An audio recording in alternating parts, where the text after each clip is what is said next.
આ તરફ સૌરાષ્ટ્રના 51 ડેમોમાં 20%થી પણ ઓછું પાણી રહ્યું છે, ત્યારે વરસાદ રાજ્યમાં જો ખેંચાશે તો પાણીની સમસ્યા આ વિસ્તારોમાં સર્જાઈ શકે છે। દ્વારકા જામનગરના ડેમમાં પણ 20%થી ઓછું પાણી છે। રાજકોટ મોરબીના ડેમમાં 20%થી ઓછું પાણી છે। દ્વારકાના 13 ડેમોમાં પણ 20% કરતાં ઓછું પાણી છે। જામનગરના 21માંથી 12 ડેમમાં 20%થી ઓછું પાણી છે। રાજકોટના 27માંથી 12 ડેમમાં 20%થી ઓછું પાણી છે। સુરેન્દ્રનગરના પણ 11 ડેમમાંથી 8 ડેમમાં 20%થી ઓછું પાણી છે।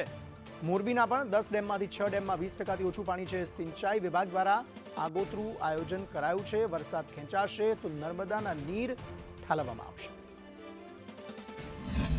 5 જિલ્લાના 83 ડેમોનો સમાવેશ થાય છે।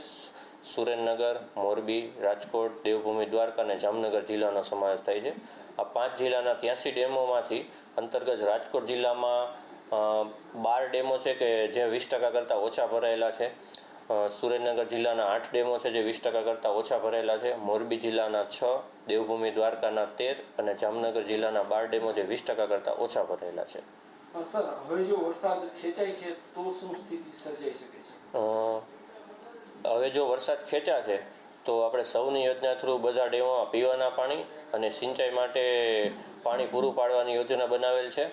ઇન્ડિયન મેટ્રોલોજીકલ ડિપાર્ટમેન્ટની આગાહી પ્રમાણે 15 જૂન સુધીમાં તો વરસાદ શરૂઆત થઈ જશે। એટલે જો પણ વરસાદ ખેંચાશે તો સૌની યોજના થ્રુ આપણે ડેમોમાં પાણી ભરીને પીવાના પાણીની તંગી નહીં સર્જે અને સિંચાઈ માટે પાણી પૂરું પાડવામાં આવશે।